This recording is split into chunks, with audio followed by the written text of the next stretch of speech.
आखिर जिंदगी में असली सुखी व्यक्ति कौन है? इस विषय पर हम गौतम बुद्ध की एक बेहद प्रसिद्ध कहानी की शुरुआत करते हैं।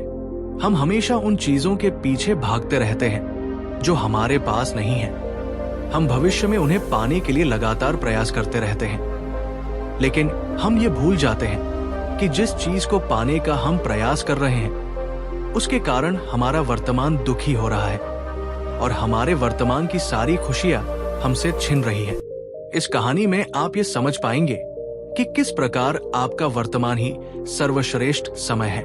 इस समय को आपको भरपूर ढंग से जीना चाहिए, क्योंकि ये समय जो आज आपके पास है वो दोबारा नहीं लौटने वाला। बहुत समय पहले की बात है, एक नगर में एक बहुत ही गरीब व्यक्ति रहता था।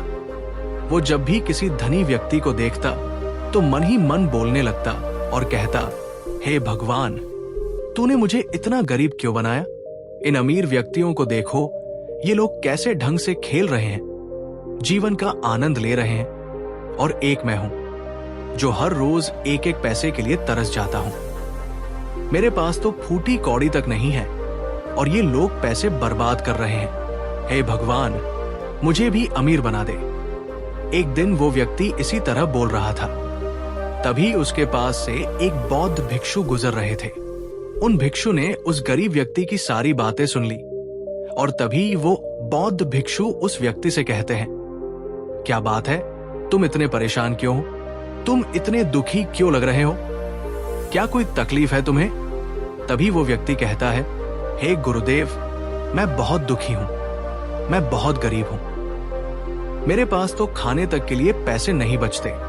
मैं एक एक पैसे के लिए तरस जाता हूं। इस दुनिया में मेरा कोई नहीं। मैं सुखी होना चाहता हूं। मुझे सुखी होना है, मुझे अमीर होना है।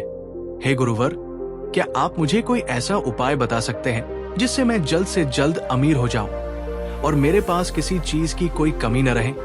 उस व्यक्ति की ये बात सुनकर उन बौद्ध भिक्षु ने उस व्यक्ति की तरफ ध्यान से देखा और फिर उस व्यक्ति को कहते हैं, भंते, तू मेरे साथ चल। इतना कहकर वो भिक्षु उस गरीब व्यक्ति को एक अमीर व्यक्ति के घर ले गए। उस अमीर के घर को देखकर उस गरीब व्यक्ति की आंखें फटी की फटी रह गई। उस गरीब व्यक्ति ने उन भिक्षु से कहा, हे गुरुवर, इतना अमीर होने के लिए तो मैं कुछ भी कर सकता हूं। यदि मेरे पास इतने पैसे हो तब तो क्या ही बात है, इस घर में तो कितना आनंद आता होगा।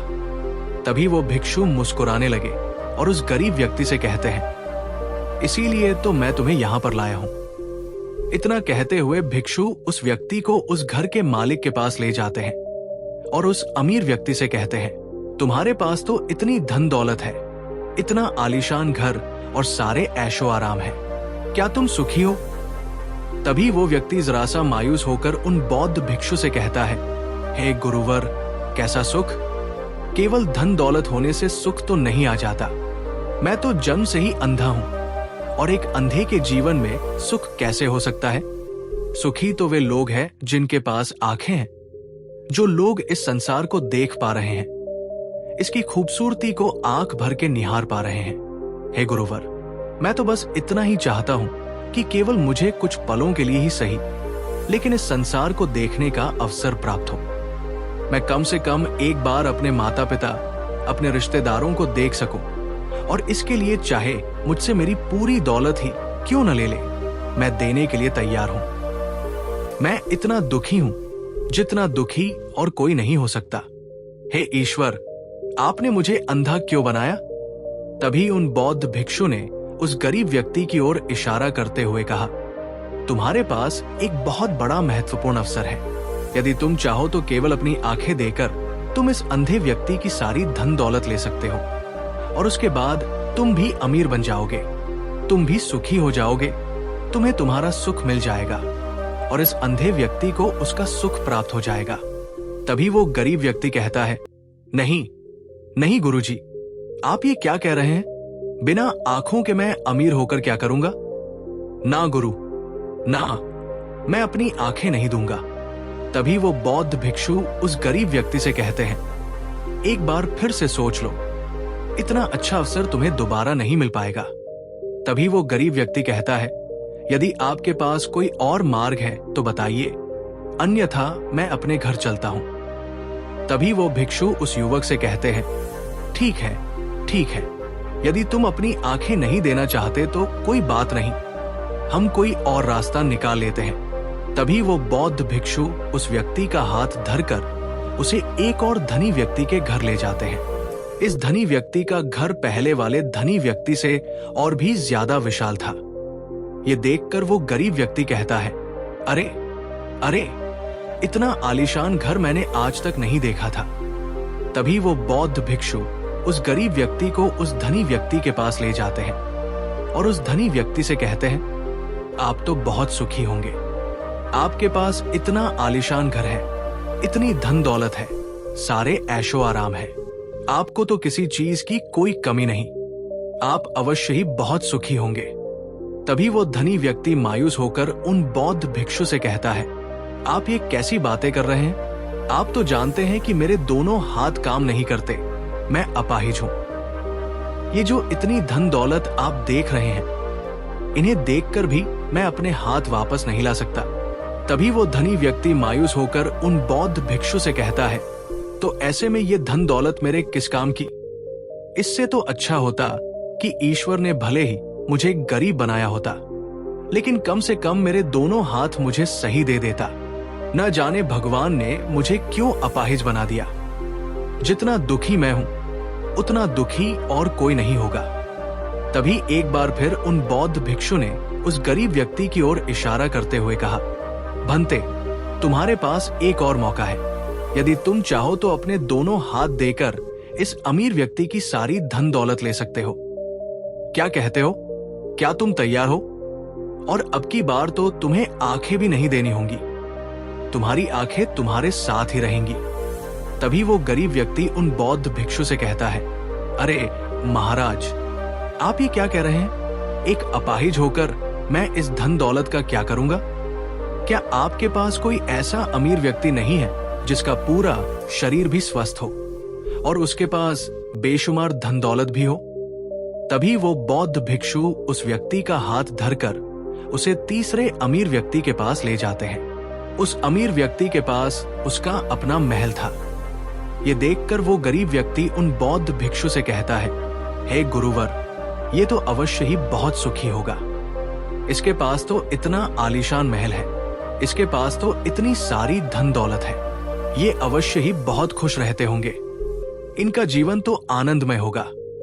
तभी वो बौद्ध भिक्षु उस गरीब व्यक्ति को उस धनी व्यक्ति के पास ले जाते हैं और फिर उस धनी व्यक्ति से कहते हैं, आप तो अवश्य ही खुश रहते होंगे क्योंकि आपके पास इतना आलीशान महल है, इतनी सारी धन दौलत है, आपके पास तो सारी सुख सुविधाएं भी हैं, आपका जीवन तो आनंद में बीतता होगा। इसके जवाब में वो अमीर व्यक्ति कहता है, हे गुरुवर, कैसा आनंद? मुझ जैसा दुखी इस दुनिया में और कोई नहीं होगा। मैं आज बहुत दर्द में हूं। मेरी पत्नी ने मुझे धोखा दे दिया है, वो किसी और से प्रेम करती है जो मुझसे भी अमीर है। आज मुझे समझ आया कि ये धन दौलत कभी किसी को सुख दुख नहीं दे सकती, और जब मन में दुख हो तो ये धन दौलत किस काम की? मुझसे सुखी तो वो गरीब इंसान होगा जिसकी पत्नी कम से कम उसके साथ तो है, वो उसके साथ वफादार तो है। आज मैंने तय कर लिया है कि मैं अपनी पत्नी और उसके प्रेमी की हत्या कर दूंगा। ये सुनकर वो भिक्षु उस अमीर व्यक्ति से कहते हैं, इससे पहले कि तुम ऐसा कदम उठाओ, कम से कम मुझे भोजन तो करवा जाओ और भोजन की व्यवस्था करो, और साथ में कुछ कांच के टुकड़े भी ले आना। वो धनी व्यक्ति सभी साधु संतों का बहुत आदर करता था, इसलिए वो उन बौद्ध भिक्षुओं की बात मान जाता है। लेकिन वो ये नहीं समझ पाता कि आखिर उन बौद्ध भिक्षु ने खाने के साथ कांच के टुकड़े क्यों मंगवाए हैं। लेकिन जैसा कि उन बौद्ध भिक्षु ने कहा था, वो अमीर व्यक्ति उसी प्रकार खाने की व्यवस्था कर देता है। वो भोजन के साथ कुछ कांच के टुकड़े लेकर उन बौद्ध भिक्षु के पास पहुंचता है। तभी वो बौद्ध भिक्षु, वो गरीब व्यक्ति और वो धनी व्यक्ति तीनों एक साथ भोजन करने बैठते हैं, और उसी समय बौद्ध भिक्षु कुछ कांच के टुकड़े उठाकर उस अमीर व्यक्ति के भोजन में मिला देते हैं और उससे कहते हैं, लो, अब तुम इसे खा सकते हो। वो अमीर व्यक्ति अचंभित हो गया और उन बौद्ध भिक्षु से कहता है, हे गुरुवर, आप ये क्या कह रहे हैं? इस खाने में तो कांच के टुकड़े आपने मिलाए हैं। इस भोजन को मैं कैसे खा सकता हूं? यदि ये भोजन मैं करूंगा तो इससे मुझे बहुत तकलीफ होगी और हो सकता है कि मेरी मृत्यु भी हो जाए। तभी वो भिक्षु मुस्कुराने लगे और उस अमीर व्यक्ति से कहते हैं, तुम्हें ये बात तो समझ में आ गई, लेकिन तुम्हें ये बात नहीं समझ में आती कि अगर इस भोजन को खाना है तो इस भोजन के कांच के टुकड़ों को तुम्हें निकाल कर अलग करना ही होगा।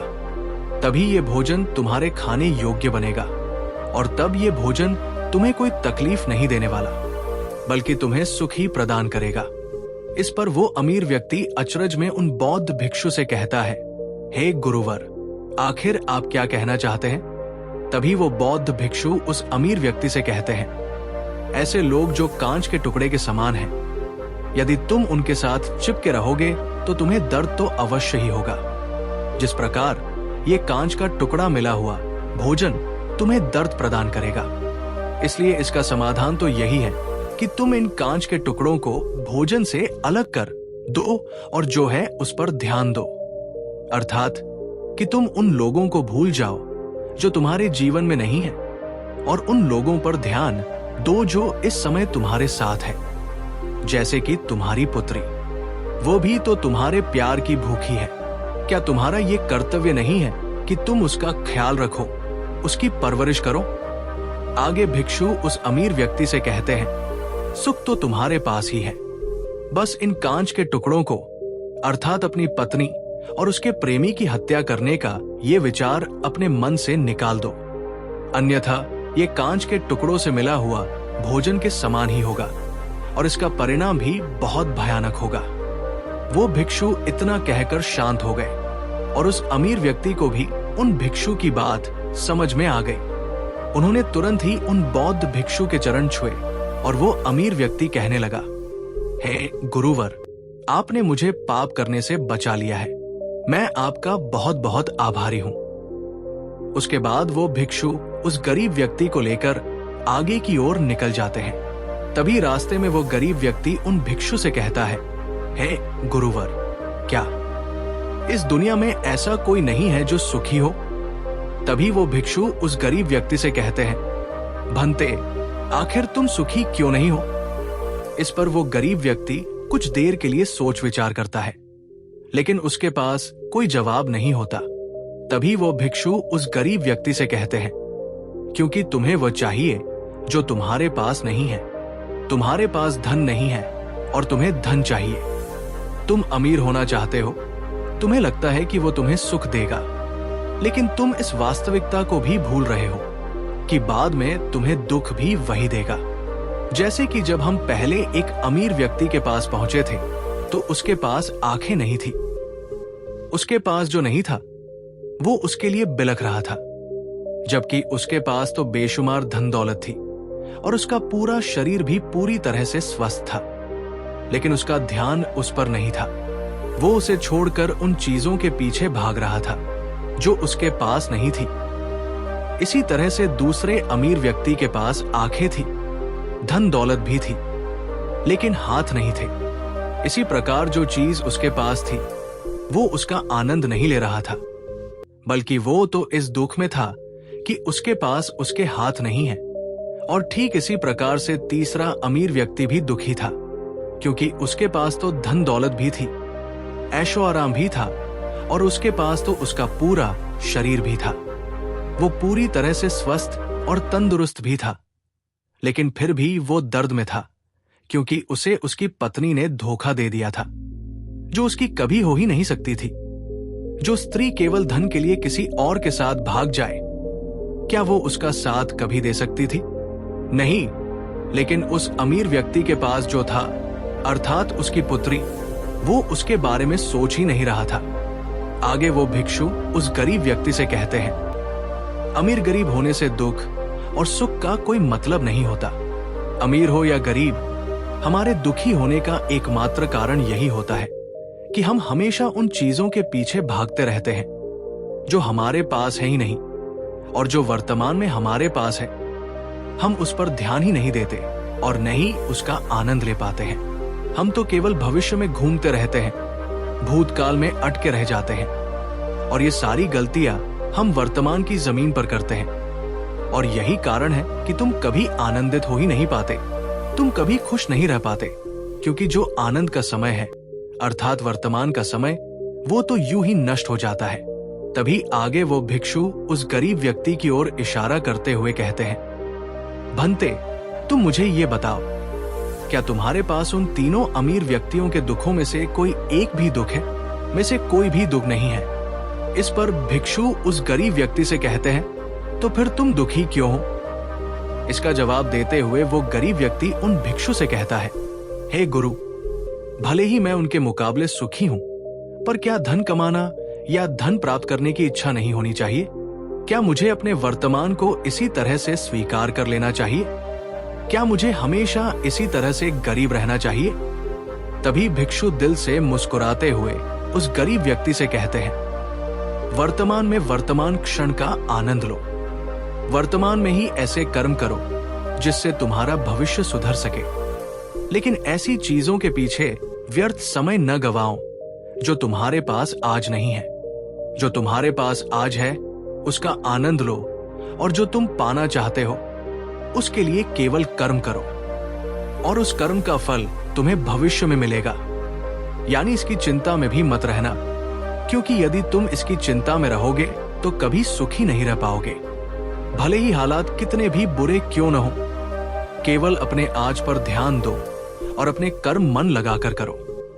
इतना कहकर वो भिक्षु शांत हो गए, और गरीब व्यक्ति को भी उन बौद्ध भिक्षु की बात अच्छी तरह से समझ में आ चुकी थी। वो ये समझ चुका था कि अब से उसे अपने वर्तमान पर ध्यान देना है, उसे अपने वर्तमान को सुधारना है। उसके बाद उस गरीब व्यक्ति ने उन बौद्ध भिक्षु को प्रणाम किया और वापस अपने घर लौट गया।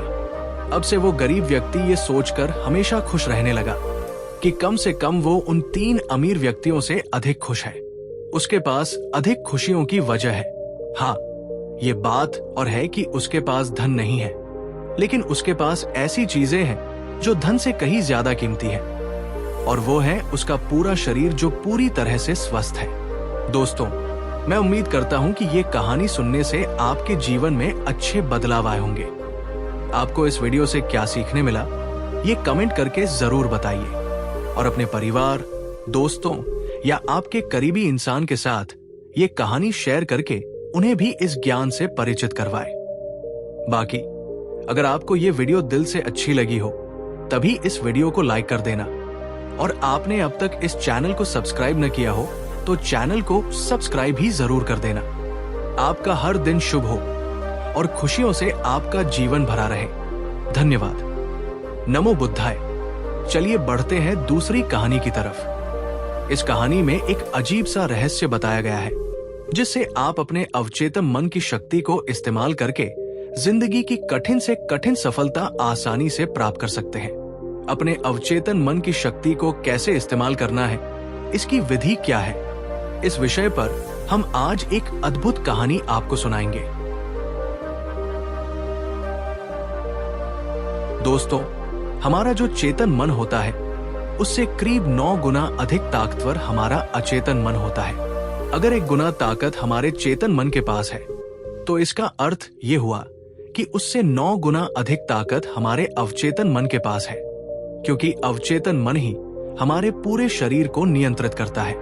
चेतन मन हमारे दिमाग का एक हिस्सा है जो हमारे विचारों और भावनाओं से प्रेरित होता है, और हमारा चेतन मन ही तर्क वितर्क करने में हमारी मदद करता है। लेकिन दूसरी तरफ हमारा अवचेतन मन ये तर्क वितर्क नहीं करता, ये उस जानकारी को ग्रहण कर लेता है जो इसे चेतन मन देता है। इसीलिए जैसा हम अपने अवचेतन मन में सोचते हैं वैसे ही हम बनते चले जाते हैं। क्या आपने कभी इन बातों पर विचार किया है कि कोई व्यक्ति दुखी क्यों है और वहीं पर दूसरा व्यक्ति इतना सुखी क्यों है? एक व्यक्ति सुख और समृद्धि से भरा हुआ है, वहीं पर दूसरा व्यक्ति इतना गरीब और दुखी क्यों है? एक व्यक्ति भयभीत है जबकि दूसरा व्यक्ति आस्था और विश्वास से भरा हुआ है। एक व्यक्ति आलीशान महलों में रहता है, वहीं पर दूसरा व्यक्ति गरीब और टूटी फूटी कुटिया में रहता है। कोई बहुत सफल है तो कोई असफल। कोई व्यक्ति जरा सी मेहनत करके सफलता प्राप्त कर लेता है और वहीं पर कोई दूसरा व्यक्ति जीवन भर मेहनत करने के बाद भी असफल ही रह जाता है। तो आखिर इन सब चीजों का कारण क्या है? क्या आपने कभी इन पर विचार करने की कोशिश की है? हमारे जीवन में जो भी अच्छा है वो हमारे चेतन मन पर निर्भर करता है। अर्थात यदि आप अपने चेतन मन में ये बात भरेंगे कि मेरे साथ जो कुछ भी होगा वो अच्छा होगा, मेरे साथ जो कुछ भी हो रहा है वो अच्छा हो रहा है और मैं एक दिन कामयाब जरूर बनूंगा, तो आप अवश्य ही अपने जीवन में कामयाब बन जाएंगे। वहीं पर यदि आप अपने अवचेतन मन में बुरी बुरी बातें रखेंगे, अर्थात नकारात्मक बातें कहेंगे, तो आपके जीवन में केवल नकारात्मकता ही भर जाएगी और आपके साथ कुछ भी अच्छा नहीं होगा। आप जहां जाएंगे वहां पर आपके हाथ केवल असफलता ही लगेगी।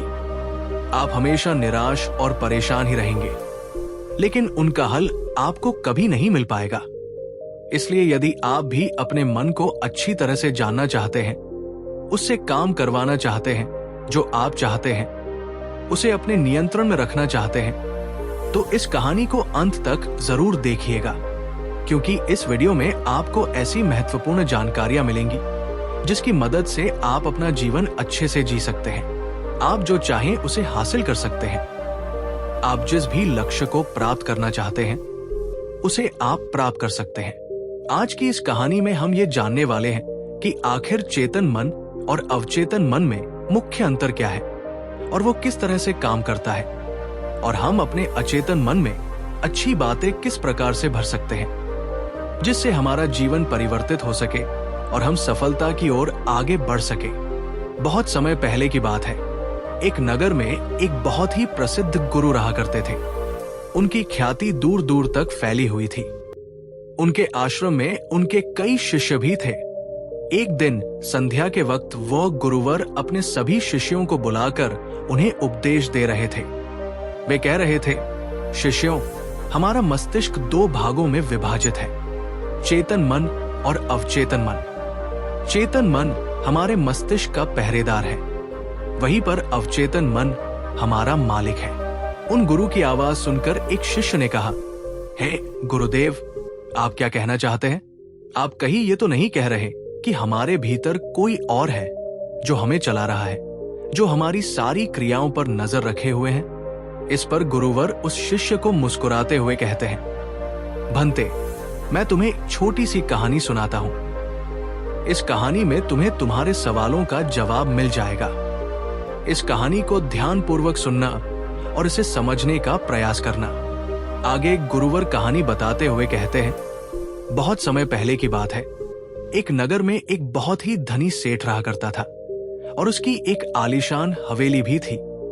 उसकी हवेली के द्वार पर हमेशा एक पहरेदार तैनात रहता था और हवेली में जब भी कोई उपद्रव होता, कोई शोर शराबा होता, तो उसकी आवाज चारों ओर गूंजने लगती और उस आवाज को सुनकर आसपास के लोग भी उस महल के पास आते और उस पहरेदार को खूब समझाने की कोशिश करते और कहते, देखो, तुम्हारी हवेली से बहुत सारी आवाजें आती हैं, जिससे हमारे घर की शांति भंग हो जाती है। कृपया करके इन आवाजों को बंद करो। आखिर इस शोर शराबे में क्या रखा हुआ है? इस तरह से हल्ला करके तुम अपना जीवन कैसे शांति से बिता सकते हो?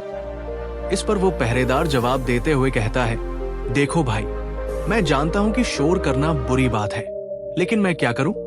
मैं भी इससे बहुत परेशान हूं। जो भी आवाजें होती हैं, वो हवेली में होती है। इससे मेरी भी शांति भंग होती है। लेकिन आप मुझे क्यों समझा रहे हैं? इसका कारण मैं तो नहीं, इसका कारण तो मेरा मालिक है। आप उसे जाकर समझाइए। ये बात सुनकर लोग भी ये बात समझ जाते हैं कि बात तो सही है। आखिर इसमें इस पहरेदार की क्या गलती है? ये तो केवल अपना काम कर रहा है। गलती तो मालिक की ही है।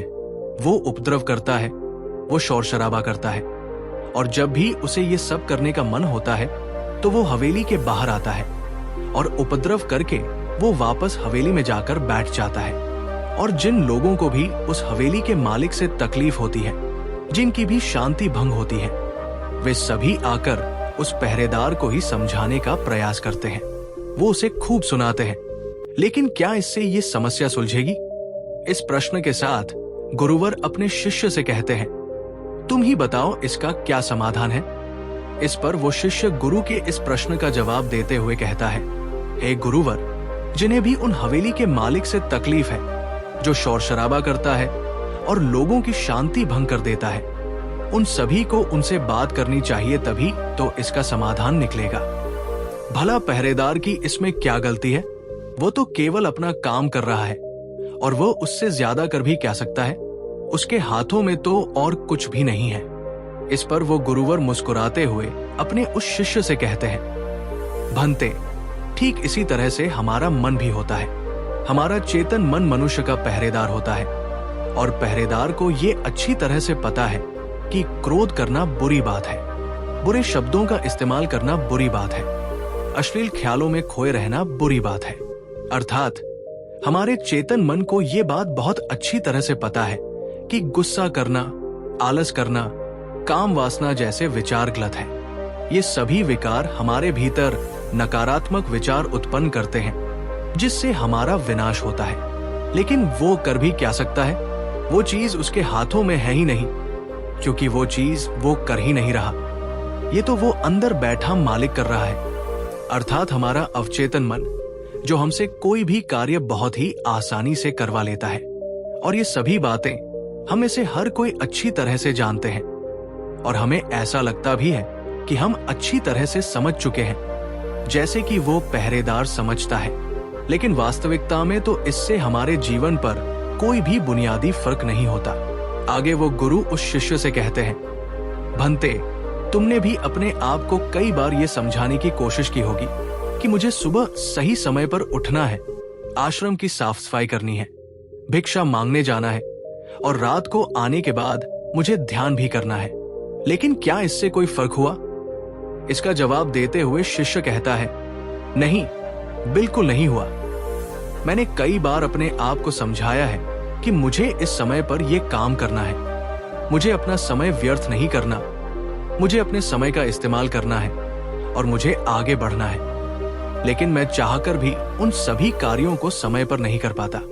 इस पर वो गुरुवर अपने उस शिष्य से कहते हैं, भंते, जब भी हम अपने आप को कुछ समझाने का प्रयास करते हैं तो हमें ऐसा लगता है कि अब हम समझ चुके हैं और अब हमसे कोई गलती नहीं होने वाली, और हम सोचते हैं कि अब हमारा जीवन बदल जाएगा, हम जो भी करेंगे अब वो सही होगा, अब तो हम जीवन में सफलता प्राप्त कर ही लेंगे।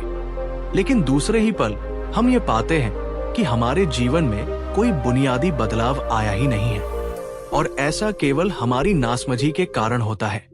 हम अपनी नासमझी के कारण अवचेतन मन की जगह पर अपने चेतन मन को समझाने का प्रयास करते हैं, अर्थात मालिक को त्याग कर हम पहरेदार से बात करते रहते हैं और उसे समझाने की कोशिश करते हैं। लेकिन तुम ये भूल जाते हो कि आखिर वो पहरेदार कर भी क्या सकता है? वो सब उसके हाथों में है ही नहीं। हमें तो अपने अवचेतन मन को समझाने की आवश्यकता है। हमारी बुद्धि, अर्थात वो पहरेदार, जो ये समझ जाता है कि क्या सही है और क्या गलत, उसे कब क्या करना है, क्या नहीं करना। लेकिन ये सारी बातें केवल हमारे पहरेदार अर्थात हमारे चेतन मन तक सीमित रह जाती है। ये सारी बातें हवेली के उस मालिक अर्थात हमारे अवचेतन मन तक तो पहुंच ही नहीं पाती, और यही कारण है कि हमारे जीवन में कभी कोई बुनियादी बदलाव हो ही नहीं पाता। ठीक उसी प्रकार जैसे कि यदि आपसे कोई कहता है कि पौधे में पानी डालोगे तो वो पौधा एक दिन वृक्ष होगा और फिर उसमें फल आएंगे, और आप उस बात को मान लेते हैं और उस पौधे में पानी भी देते हो। लेकिन आप पौधे की पत्तियों पर पानी देते हो और सोचते हो कि इसमें फल आएंगे। लेकिन जरा एक बार के लिए ये सोचिए, अगर पत्तियों में पानी दोगे तो उसमें फूल और फल कैसे आएंगे? हमें तो उस पौधे की जड़ में पानी देने की आवश्यकता है। लेकिन हम में से अधिकांश लोग केवल पत्तियों पर ही पानी छिड़क कर अपने आप को बहुत भाग्यशाली समझने लगते हैं। लेकिन वे ये भूल जाते हैं कि जो पानी वो पत्तियों पर दे रहे हैं, वो पानी पेड़ की गहराइयों में तो जा ही नहीं पा रहा, तो ऐसे में उस पौधे पर फल कैसे लगेंगे? ठीक इसी प्रकार हम भी अपने मन के साथ करते हैं, और यही कारण है कि हम अपने जीवन में जो भी चाहते हैं वो हमें नहीं मिल पाता। हम अपने जीवन में फल चाहते हैं लेकिन वो हमें नहीं मिल पाता। इस पर शिष्य उन गुरुवर से कहता है, हे गुरुवर, तो फिर हमें क्या करना चाहिए? क्या ऐसा कोई उपाय है जिससे हम अपने चेतन मन की सारी बातें अपने अवचेतन मन तक पहुंचा सके? ऐसी कोई प्रक्रिया है जिसमें हम अपने संदेश को अपने अवचेतन मन तक पहुंचा सके? इस पर वो गुरुवर शिष्य से कहते हैं, भंते, यदि तुमने अपने संदेश को अवचेतन मन तक पहुंचा दिया तब तुम जो चाहोगे वो इच्छा प्राप्त कर सकते हो। तुम जैसा चाहो उस लक्ष्य को प्राप्त कर सकते हो, क्योंकि हमारा अवचेतन मन हमारे चेतन मन से 9 गुना अधिक शक्तिशाली होता है। आपने कभी न कभी ये देखा ही होगा कि एक मनोवैज्ञानिक जब किसी के मन के गुप्त राज को जानने की कोशिश करता है, तब वो मनोवैज्ञानिक जब उसके मन की बात को बाहर निकलवाना चाहता है, उसके अतीत में जो भी घटना घटी है उसमें साफ साफ रूप से प्रवेश करना चाहता है, तो इसके लिए वो हिप्नोसिस का उपयोग करते हैं। और आप में से अधिकांश लोगों ने इस प्रक्रिया को देखा ही होगा। इस प्रक्रिया का प्रयोग करके मन की सारी सूचनाएं अपने आप ही बाहर निकलती है। इस प्रकार किसी के भी मन को काबू में करके हम उससे जो चाहे वो कार्य करवा सकते हैं। हाँ, अब आपके मन में ये भी प्रश्न उठ रहा होगा कि शायद वो सभी हमारे अवचेतन मन की चाल को समझते हैं, वो इसे अच्छी तरह से जानते हैं कि उसे किस तरह से अपने काबू में किया जाता है। तो इसका जवाब बहुत ही सीधा और सरल है, और इसका जवाब है हाँ, क्योंकि उन्होंने इसके ऊपर कई बार प्रयोग किया है और वो इसमें इतने निपुण हो जाते हैं कि वो किसी भी दूसरे मन पर अपना काबू कर सकते हैं। और अगर आप भी अपने अवचेतन मन की बात को समझते हैं, अपने मन की चाल को समझते हैं, तो आप भी अपने ही नहीं बल्कि किसी दूसरे के मन को भी वश में कर सकते हैं। आगे गुरुवर अपने उस शिष्य से कहते हैं, भंते, अपने अवचेतन मन तक संदेश पहुंचाने के लिए आपको अपने चेतन मन को शांत करना होगा, उसे सुलाना होगा। और ऐसा इसीलिए क्योंकि हमारा चेतन मन तर्क वितर्क करने में माहिर है। वो एक पहरेदार है, वो हमारी रक्षा के लिए हमेशा तैनात रहता है। इसीलिए जब भी तुम अपना कोई संदेश उस अवचेतन मन तक पहुंचाने की कोशिश करोगे तो वो तुमसे तर्क वितर्क जरूर करेगा और हमें अपनी बात अपने मालिक तक पहुंचाने की इजाजत तक नहीं देगा। जब तक कि हम अपनी बात अपने चेतन मन को अच्छी तरह से समझा नहीं देते या उसे शांत नहीं कर देते, तब तक वो हमें उस हवेली में घुसने नहीं देगा। क्योंकि हमारी सामान्य बुद्धि अर्थात हमारा चेतन मन तर्क वितर्क करने में माहिर होता है, और यही कारण है कि हम में से अधिकांश लोग अपने अवचेतन मन तक एक साफ और स्पष्ट संदेश पहुंचा ही नहीं पाते, और इसी कारण हम अपने अवचेतन मन को भी अच्छी तरह से समझ नहीं पाते। और हमारा अवचेतन मन तर्क वितर्क नहीं करता, उसे तो केवल साफ और स्पष्ट संदेश चाहिए जिस पर वो कार्य कर सके। और उस तक हम साफ और स्पष्ट संदेश तभी पहुंचा सकते हैं जब हमारा मन पूरी तरह से शांत रहेगा, जब हमारे मन में और कोई विचार नहीं होंगे। और यही कारण है कि जब एक मनोवैज्ञानिक किसी के मन पर प्रयोग करता है, उसके मन को काबू करने की कोशिश करता है, उससे मनचाही बात निकलवाने की कोशिश करता है, तो सबसे पहले वो उसके चेतन मन को ही सुलाते हैं। आपने कहीं न कहीं ये तो देखा ही होगा कि उनके सामने एक पेंडुलम जैसी चीज उनकी आंखों के सामने रख दी जाती है और उसे घुमाया जाता है, जिसे लगातार देखने के बाद वो व्यक्ति पूरी तरह से निद्रा में चला जाता है और इस कारण उसका चेतन मन पूरी तरह से शांत हो जाता है। और जब उसका पहरेदार पूरी तरह से सो जाता है और उसके पास तर्क वितर्क करने के लिए कोई नहीं बचता, तब वो वैज्ञानिक आसानी से उस हवेली में जाता है और उस मालिक से जी भर के बातें करता है। जो बातें वो चाहता है वो बातें वो उससे निकलवा देता है। तिब्बत के एक महान दार्शनिक ने कहा था कि अगर बात समझ में आ जाए तो आपका जीवन परिवर्तित हो जाता है। लेकिन उन्होंने वो बात उस समय के लोगों के लिए कही थी, क्योंकि उस समय तिब्बत और बाकी दुनिया के लोग बहुत सरल हुआ करते थे। उनका मन बहुत साफ हुआ करता था और उनको जो भी बातें बताई जाती थी वो उन बातों को बहुत शांतिपूर्वक सुनते और समझते थे। उस समय कोई भी तर्क वितर्क नहीं करता था और जब कोई व्यक्ति तर्क वितर्क करने में माहिर होता था तो वो उसे तर्क वितर्क करने देते और शांति से केवल उसकी बातें सुनते। जब तक कि व्यक्ति तर्क वितर्क करके थक न जाए तो वो गुरु के पास वापस आता है और उनसे कहता है, हे गुरुवर, मैं अब तर्क वितर्क करके थक चुका हूं, लेकिन उससे मुझे कुछ भी हासिल नहीं हुआ।